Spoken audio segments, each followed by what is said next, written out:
Milk outside a bag of milk, outside a bag of milk. Originally released in December of 2021 through indie developer Nikita Kryukov, is not only a widely anticipated sequel to the critically acclaimed Milk Inside a Bag of Milk, Inside a Bag of Milk, but also ended up being an experience that I really needed.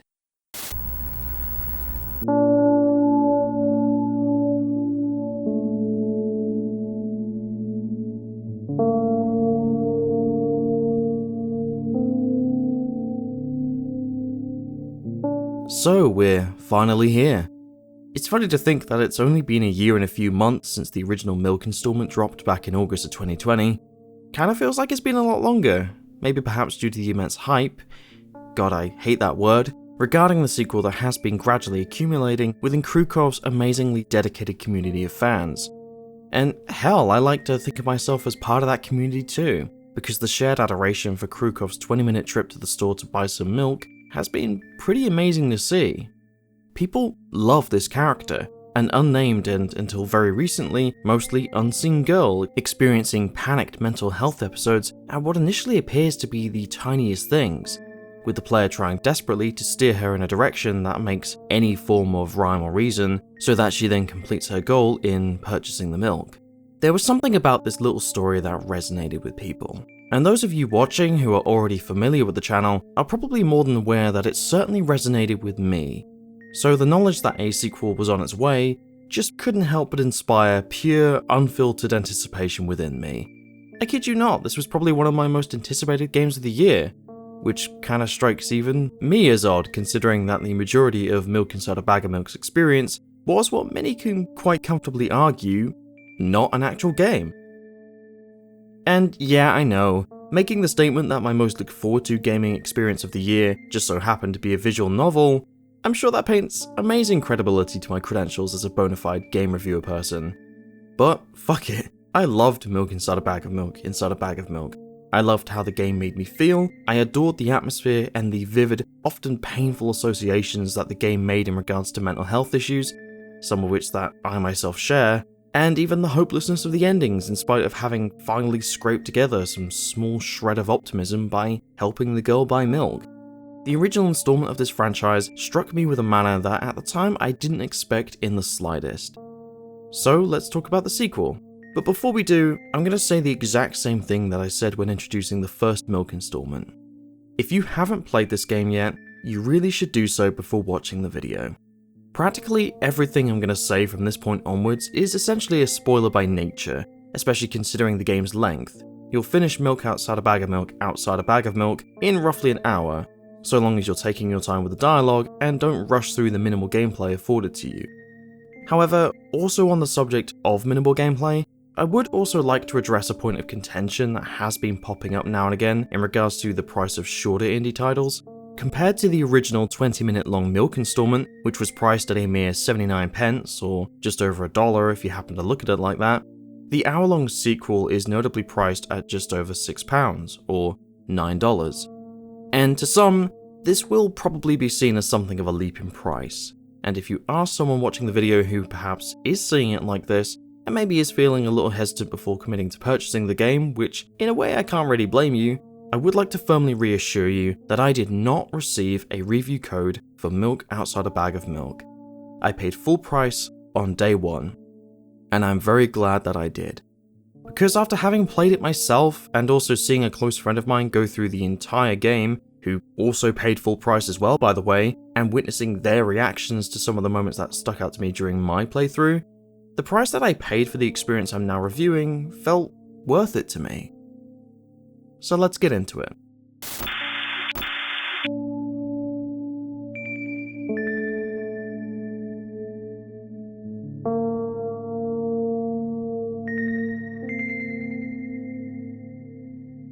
Okay, so those of you familiar with the original Milk Inside a Bag of Milk will already be acquainted with this part, but for anyone that isn't, let's quickly recap the first 20 minutes of what is now a larger story.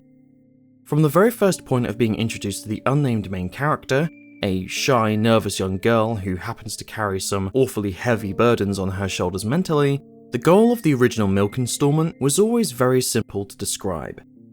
Help the girl buy milk. And if you completed the game successfully, this is exactly what ended up happening. You assist the girl in moving forward through a series of psychological episodes until eventually purchasing the milk and returning home. However, the final moments of the game also leave things on an eerily suspenseful note. The girl's mother meets her upon returning home, and she's quite frankly fucking horrible. The interaction between these two characters is tense and absolutely devoid of all familial affection, with both the scene and the game itself ending on one final command from the girl's mother: go to bed. And as it turns out, this is exactly where Milk Outside a Bag of Milk picks up from. This is your goal, to get her to the bedroom and calm the girl down enough so that she goes to bed and sleeps. It's again an extremely simple premise on the surface, but just like before, it's how Kryukov ultimately uses such a simple premise that the game's most fascinatingly miserable and emotional characteristics start to bleed up onto the surface. It's also perhaps worth noting that while there's certainly an understandable structure to where the story chooses to go, and the game is much longer, there isn't really much of a clear-cut plot here. Sure, the girl's intention is to go to bed, and things do happen to her before she manages to get there, but when summarized in such a bland manner, it really doesn't do the game much justice. Instead, Milk Outside a Bag of Milk's story is more a series of intense flashes of emotion, fear or anger, wonder or embarrassment, hope or regret.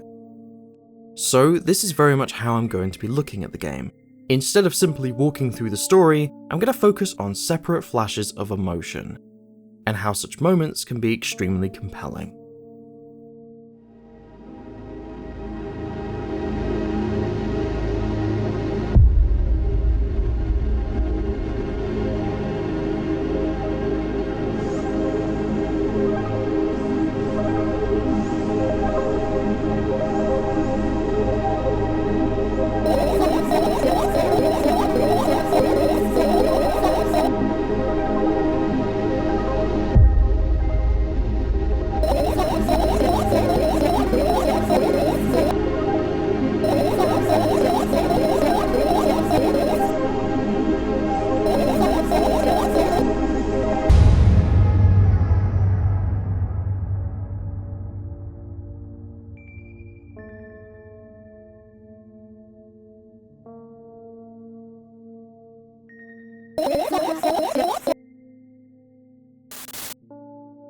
Now, if you happen to be starting up Milk Outside a Bag of Milk Outside a Bag of Milk for the first time, what you will no doubt notice is the immediate skyrocket in production quality. Make no mistake, this is an experience that builds upon everything that the original had established.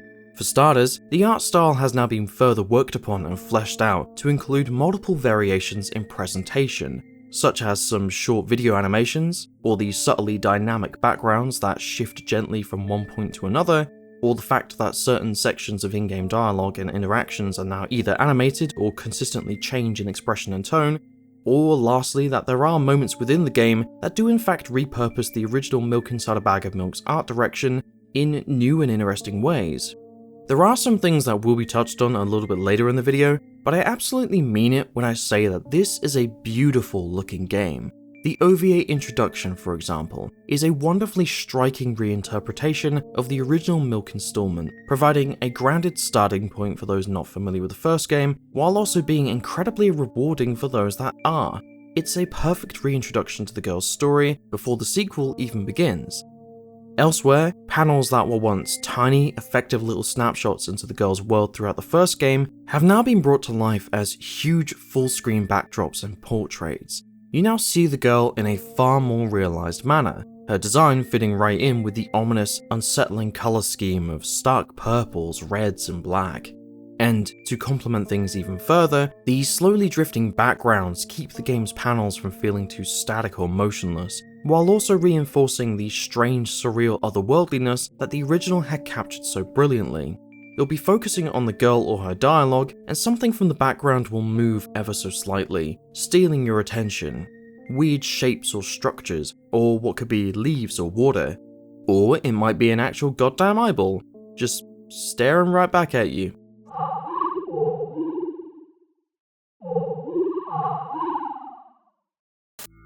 Of course, bearing in mind the ending to the first game, it isn't just the surrounding environment that threatens to overwhelm the girl, as her more immediate concern might end up being her mother. And if you thought her initial appearance via the first game was unsettling, boy does the sequel have a surprise for you.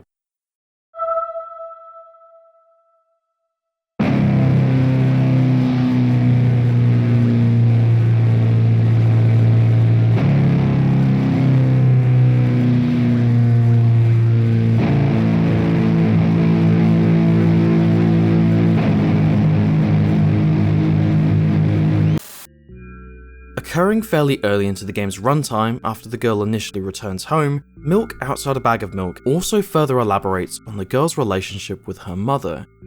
And as you can see for yourself, the excruciating anxiety that occurs during their interaction is outright horrifying.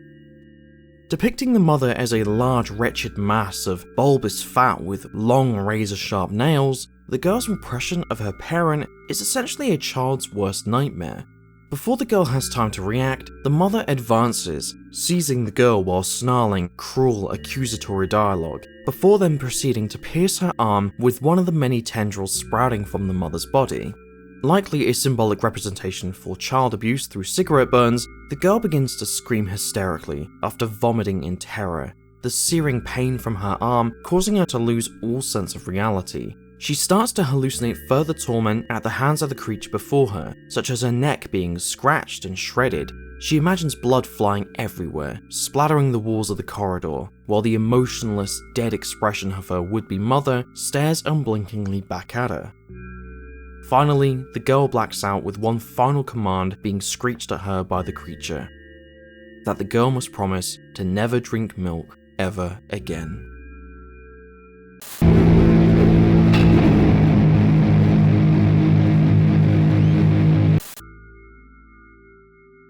Okay, so let's take a moment to address the shift in intensity from the original game.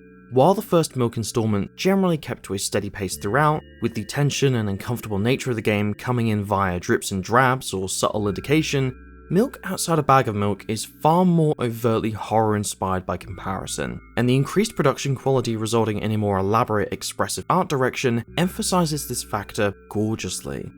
Be it either creepy shadow creatures chasing the girl down, or the mother's blinking outline imposing a sense of monstrous threat, or even violent glimpses of previous abuse, Milk Outside a Bag of Milk is very much at times a horror game.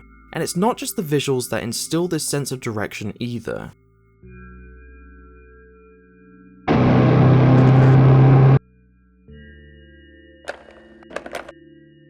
Very much akin to the original Milk installment, the girl's dialogue and subsequent conversations with the player will often be a case of constantly shifting back and forth, from the player to the girl and then back again, with the tone of their conversations and who might actually be leading the discussion endlessly changing as time goes on.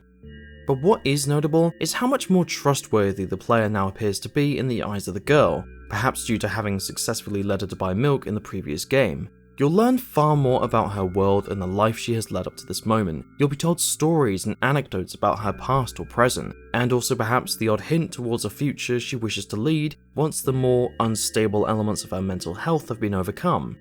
And during such conversations, you'll also come to notice how beautifully innocent she is at heart, be it either a bemused smile or a cheeky pout, a stubborn pushback against the player's less kindly comments, or a sheepish moment while lost in thought. One that might then devolve into the heartbreakingly sad expression that will often wash over her, when such innocence is very suddenly smothered by the reality of how outright fucked up her world truly is. So again, as you're probably already aware if you happen to be familiar with the first game, this character is an absolute mess.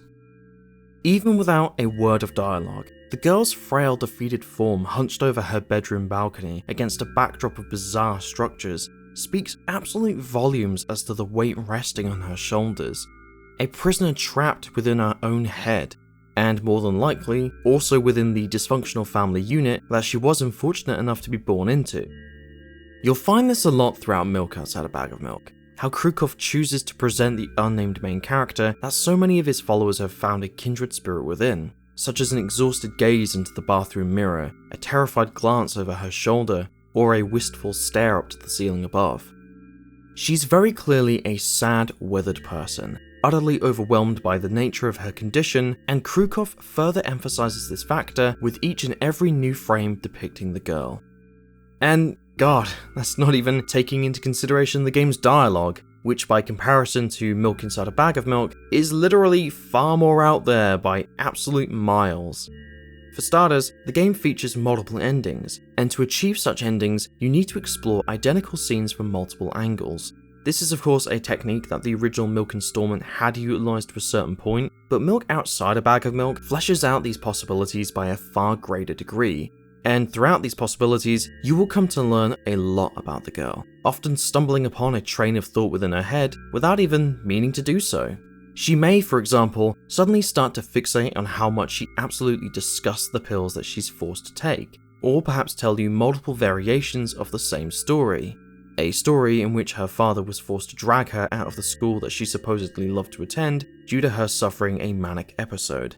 She may fall into strange, bizarre nightmares in which she witnesses a male doppelganger experiencing the exact same psychological breakdowns that she herself only recently went through via the first game. Or, speaking of the first game, once again find herself staring into the mysterious abyssal O that had been glimpsed when purchasing milk. These are but a sample of the many, many instances that depict the girl unexpectedly losing her composure, often spiraling out of control once the rabbit hole has grown too deep. The anxiety builds higher and higher until she even experiences a panic attack on a few occasions. She loses control and quite literally self-destructs psychologically. And really, this is her greatest hurdle to overcome, the monumental terror instilled by the fact that she is well aware of how little control she possesses over herself and the world around her. You may recall from the first game how she was determined to walk an equal measure of steps while working her way towards the store, one foot on pavement and the other on grass, 50-50. Well, such an unusually possessive attitude towards something as innocuous as the act of walking does in fact appear to have been one of the first examples that we as an audience see of the girl perhaps subconsciously retaliating against her own self-control, by enforcing an outright absurd level of control onto something that she can actually have an impact on, even again if it's only something as simple as walking. And to come back to the sequel, this is something that Milk Outside a Bag of Milk very heavily reinforces. Take for instance, the girl's bedroom.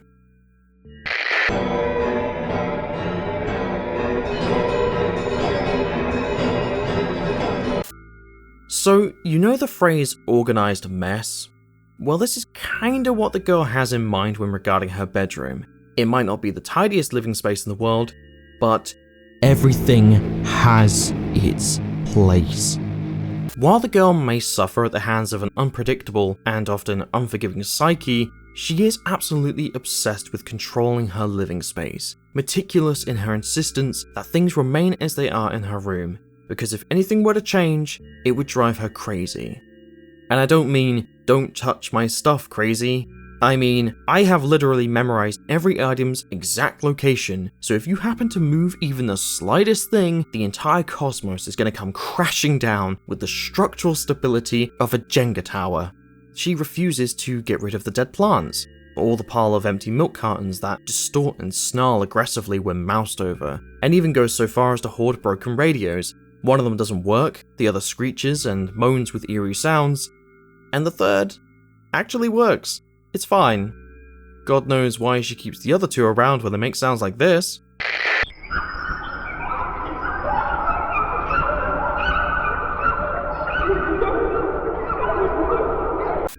Of course, the sad irony to all of this is that while she might have established a thin veil of security within her bedroom, it only goes on to further emphasize how incredibly lost she is outside of what could be described as a safe zone.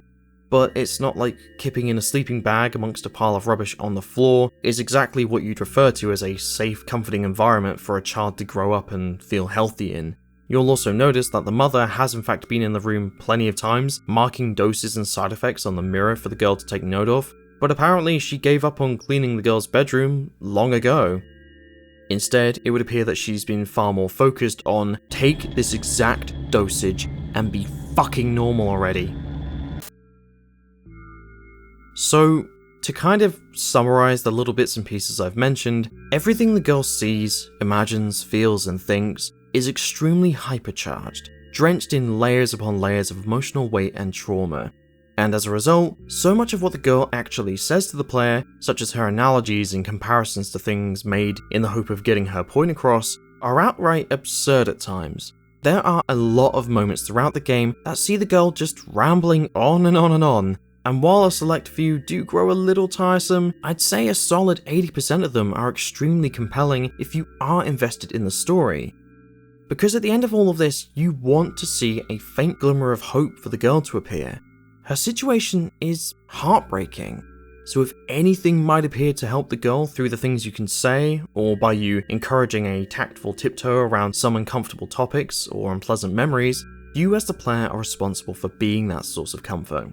I know I mentioned previously that I am looking at this as glimpses of emotion and sporadically touching on different bits and pieces, and that probably makes for a bit of a jarring review structure, and I held my hand up to that. But I mean it when I say that once this all comes together, it makes for an incredibly compelling experience. Now, of course, there is one other key element to the game that I've not really touched on, and that would be the soundtrack. I mentioned that the production quality has been increased to an excellent effect, and as a result this also includes the game's music and background soundscape. Compared to the previous game, the soundtrack of the sequel is quite frankly monstrous in size, and in but a few words, it's a brilliantly effective companion piece to Milk Outside a Bag of Milk. But I don't want to just gloss it over in such a simple manner. So instead, I've brought in some hair.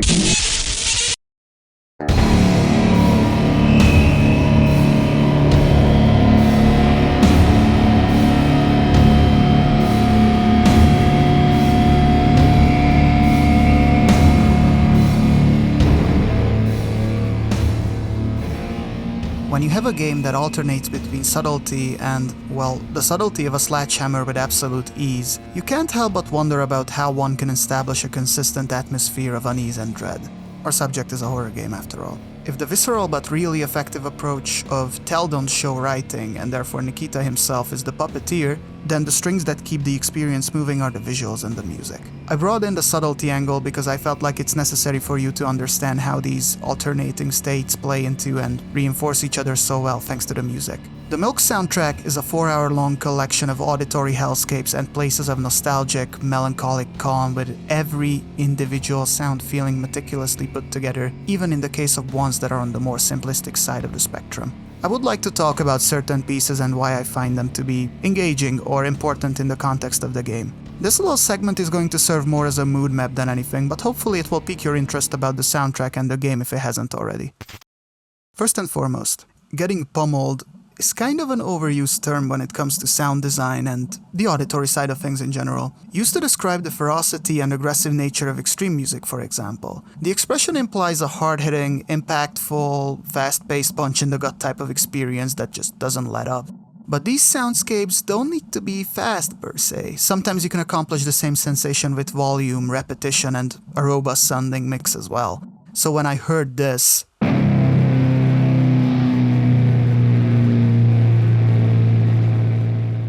coupled with the visuals of the mother, I felt like someone punched me in the stomach as I was staring at the screen for like seconds before I was able to utter something along the lines of a holy fucking shit. The fuzzy, thick sound and airplane speeding towards me energy coupled with the doomy, repetitive sluggishness of the guitar give the song this relentless and the agitating quality that just makes me appreciate how much more you can often accomplish through simplicity.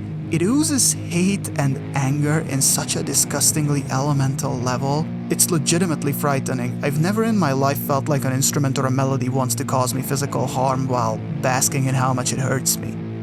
Not to mention how the title Love Music juxtaposes effortlessly to the visuals at play, tying into undertones of abuse and trauma in a truly visceral way as it lingers on for way too long alongside this image here. There are also other moments of amped up aggression in the soundtrack, slowly creeping in through the Step series of tracks that utilize ambience reminiscent of some sort of festering biomechanical organism that lives among your pipes and shrieks in tandem with the leaking and dripping water.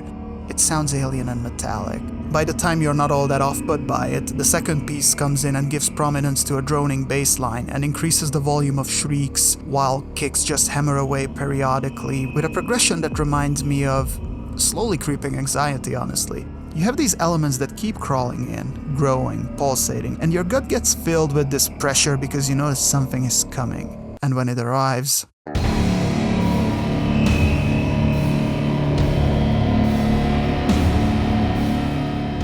it does not in a way that is overblown and overwhelming per se, but the doom metal inspired dissonant guitars turn the piece absolutely evil. To me, it showcases a sense of deterioration and loss of control in audio form perfectly. But focusing only on the freight train heavy tracks would do the soundtrack a disservice, as it combines a wide array of styles and soundscapes that are plashing and throbbing alongside each other. Throbbing being a rather fitting descriptor for this amazing ambient industrial doom masterpiece of a score. It's a lot of genres. Featuring droning, distorted ambience that is repetitive, calculated, and offers a sense of predictability to a situation and setting that is, for a lack of a better word, psychedelically nightmarish. The track Corridors highlights this dichotomy wonderfully as it invokes imagery of broken machines in my head that keep blaring away, waiting to be fixed but they will never be.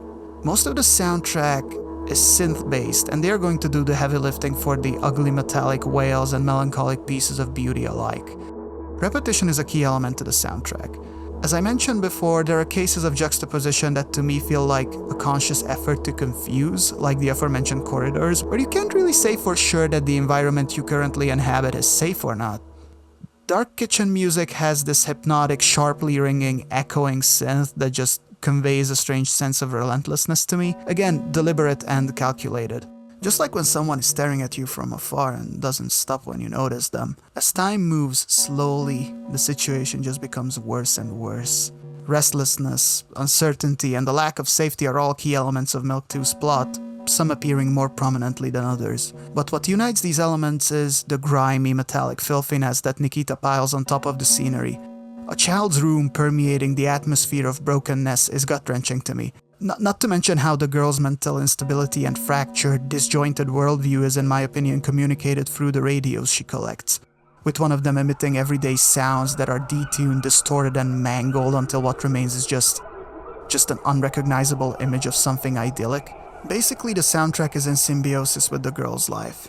It's a part of her world, her terrifying, grotesque, and twisted perception of reality, and that's what makes it incredibly impactful to me. It captures the devastating nature of mental illness, the strange, on a first glance, unbeatable adversary that just pummels away at you. The worst trick in its sleeve is the fact that it makes you feel alone, stuck in a state, a moment of darkness. Sometimes you can feel like nothing is going to get any better, but the faint glimmer of hope occasionally shines through, even if the only thing you can think of is how I'll be here for a while. A notion captured beautifully by cute little raindrop jabs that dance alongside the melancholic piano of this aptly named cut. While listening to the soundtrack, I was also taken aback by a sense of nostalgia multiple times, for various reasons. First and foremost, the Silent Hill influences that found their way into the score. The familiar high-pitched synth work, that is the auditory equivalent of cutting through a foggy landscape in Thinking, is probably the most recognizable moment of Silent Hillism to be found, alongside mirror music, which sounds so similar to parts of White Noise to me. I can't help but shake the feeling that Nikita might have sampled it, but made it his own with the subtle guitar licks that get lost in the mix, but occasionally speak up a bit like some sort of guiding light in the dark. Or in the fog. Firefly music reminds me of the 16-bit era, with its short, repeating jingle of a synth loop. Amidst all the darkness, sometimes it just feels good to rear our heads out of the mud. There are beautiful fleeting moments of wonder sprinkled in the score that utilize playful synth melodies that, while still harboring a hint of grittiness, offer a much-needed bath for your brain before you fall back into the mud. I feel like I could detail what every individual track means to me and still wouldn't be able to convey the multitude of feelings that were unearthed while listening. Even without the game, when I just have it up in the background, I can feel everything. It's really strange in terms of mood and atmosphere, honestly. Even though the game has many a disturbing hidden detail up its sleeve, when it comes to the story or the presentation, it never gets stuck in that one specific vibe. It ventures into territories of hopefulness as well, with calmer, more playful cuts that provide a breather and a sense of intimacy in a way. After all, you can see a story about mental health unfold right in front of you, as the girl seems to be affected by traumatic experiences and has her fair share of demons to fight. Milk 2 is abundant with struggle and frustration, and it is really easy to get lost in that headspace. It's difficult to pay attention to the little things, the occasional glimmers of hope and happiness that present themselves in various ways. And just like how the girl is looking for the fireflies in her room instead of the dreaded sleep, I can't help but feel like I understand her a lot more as I'm helplessly clinging on to past dreams and aspirations, as the occasional comfort blanket to wrap myself in. Milk Outside a Bag of Milk, just like its predecessor, became something special to me, and I can only be grateful to Mr. Ghosty for recommending it to me, honestly. Overall, all I can say is Nikita Kryukov made another banger. This extended soundtrack is an incredibly well put together repetitive ambient industrial album with hideous distorted soundscapes that just clash with the occasional beauty here and there. The doom metal angle was absolutely unexpected and works in favor of the atmosphere, just like how the more Silent Hill inspired pieces do. It's all over the place in terms of genre, but stylistically it forms a coherent whole from a wide array of influences that maintains a steady balance between moods impeccably. The perfect string to keep the puppet in motion.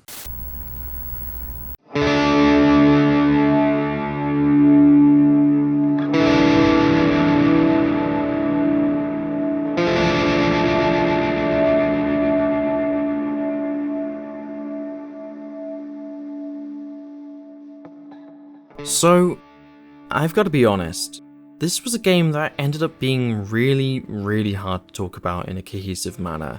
And to be honest, part of that reason is because the game really isn't cohesive at all. Instead, as I've already touched on, it's more akin to a massive roller coaster of miniature explosions of emotion, one after the other, gut punch after gut punch.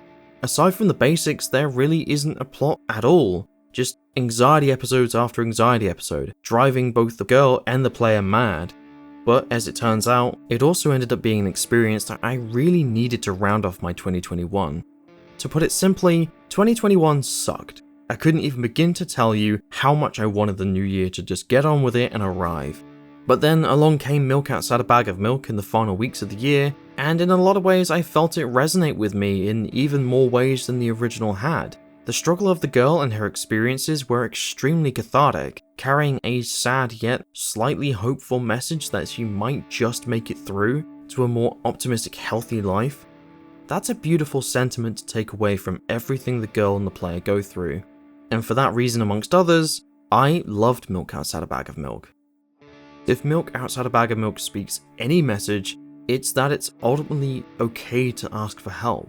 There's a desperate, defeated atmosphere throughout so much of your time spent with the girl, but the player, her medication that she relies upon so much, is there to help, in one way or another. Sure, the relationship isn't perfect, they argue, they butt heads with each other, they piss each other off, but they also rely upon each other to get through whatever psychological episode might be coming around the corner. It's a beautiful pairing that perfectly mirrors the frustration that can often come from needing to accept medication. But to do so is to accept help. Sometimes we just need a little bit of it. And that's okay. It's a lesson that I've had to learn the hard way, but ultimately, you don't need to be alone.